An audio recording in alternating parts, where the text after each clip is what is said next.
Hey, thanks for checking out the video. If you all like it, please like and subscribe, and hope you all enjoy it. Have a great rest of the day. So we are at Fort Christmas, about to go hang out for a little bit and take some videos and pictures. Before we go inside, I figured we'd talk a little bit about the fort and some history leading up to it. Anyways, way before any of the Spaniards came to Florida, Central Florida was where the Tumakin Indians lived at this time. And they had approximately about 14,000 people at the time when the Europeans had arrived. The Tumakins, as well as other Indians who lived in Florida at the time when the Europeans had arrived, eventually ended up dying from diseases, warfare, and slavery. The Indians, who would end up later becoming known as the Seminole Indians, started to migrate into Florida in the early 1700s. These were the tribes that ended up breaking away from the Indian nations called the Creek, Hitchcock, Miccosukee, Muskogee, and Red Sticks, Okanai, and some others. They decided at some point to move into less densely populated areas in the northern part of Florida. To survive, the Seminoles grew crops, raised cattle, and allegedly had citrus groves. So unfortunately, the government wanted to move the Indians in this area to another place further south into what the government called a reservation. This ended up leading to, I think, the Treaty of Moultrie Creek in 1823. Unfortunately, in a little less than 10 years, the settlers also wanted that land as well. A council ended up being brought together, and the Treaty of Payne's Landing was signed in 1832 to move the Indians to another place out west called the Arkansas Territory that was west of the Mississippi River. So one can imagine as to why the Seminoles were upset. And this was while the Indian reservation, or the Indians, were under the leadership of Osceola. Osceola refused to sign the treaty. A report mentioned that he took his knife and said, "This is how I will sign," and stabbed his knife into the document. And this caused General Thompson to get mad and had him arrested and imprisoned.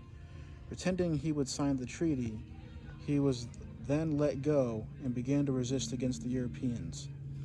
With Fort King needing more reinforcements, approximately 111 officers and other men left Fort Brooke on December 23rd of 1835 and started to do a 100-mile march.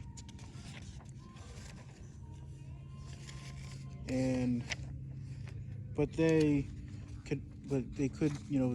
ended up making it, and the group was evidently ambushed. But everyone but 3 were scalped and killed. The Second Seminole War began with the battle known today as Dade's Massacre. After doing a little bit of talking and research, the story goes that some United States soldiers were then sent to help the European settlers fight off the Seminole Indians, and to also help build and also man a log fort.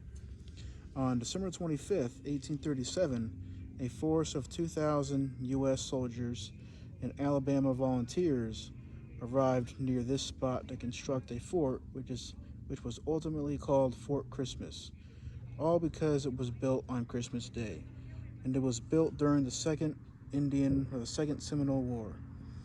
I think the fort was near actually a creek that was also near an Indian village, I think, from what I saw too, and it was deserted at one point or another. The fort was supposed to be used as a place for soldiers to resupply that were looking for the Indians. The reasoning was so that if they ever got into a battle with the Indians, they didn't have to go very far for the necessary supplies and equipment. But the Seminoles ended up leaving the area. But I guess for some reason, 80 soldiers were left at the fort, and the rest moved further south. The Indians ended up moving, and it was necessary for the supplies to be brought to the fort and further south. So they then brought the supply ships to the Jupiter Inlet as the Indians and the Army continued to go further south. And because of that, Fort Christmas was then abandoned the early part of 1838. The Second Indian War ended in 1842, and I think about 3,800 Seminole Indians were brought to what is now called Oklahoma. The Second Indian War was one of the three Seminole Wars: the first, second, and third. Anyways, there were somewhere between 200 and 300 Seminoles still living in the swamps and Everglades. The military was unable to find or capture them, so that was that. And of course, this leads us to the Third Seminole War. And the Third Seminole War was started because a group of surveyors were said to have acted aggressively toward the Indians. And after multiple encounters had happened, the Seminoles agreed to move. And that is the end of the three Seminole Wars. And here we are.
Oh, this is cool.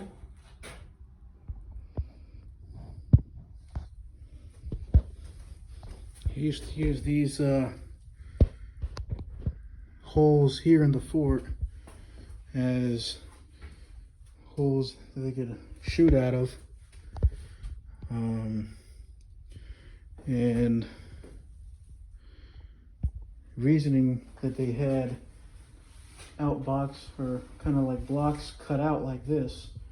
Like as you can see along the side of the fort here, they had those there for that reason, to be able to fire against anyone who might be trying to deconstruct the fort.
Pretty cool, actually.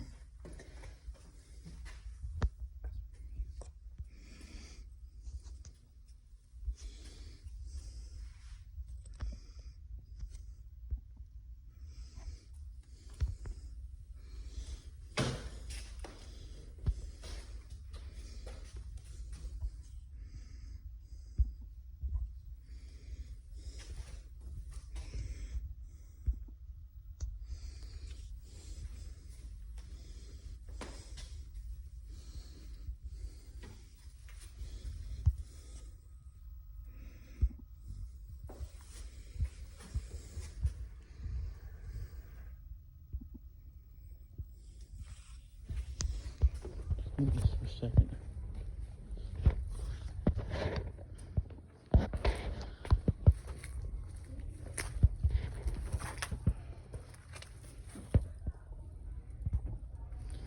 So this is where they had all the powder and stuff,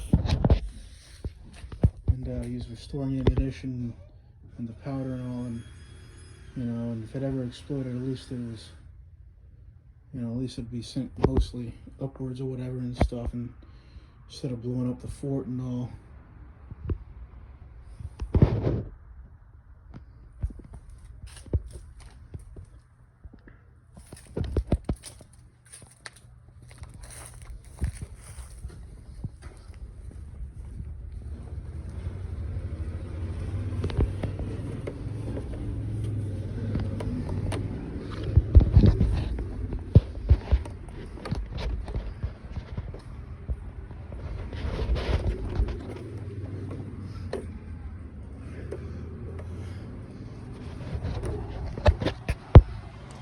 More window holes to fire out of.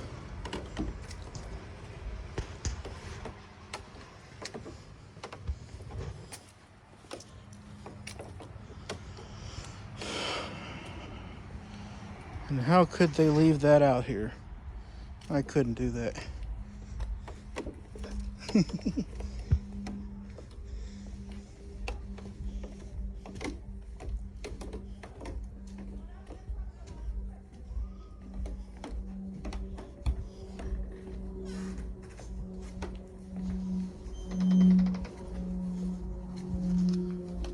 Another blockhouse.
Yeah, that was pretty darn cool. These are not easy at all to operate. If anything, I avoid it at all costs.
$100,000. $100,000. Yeah, back in 1975.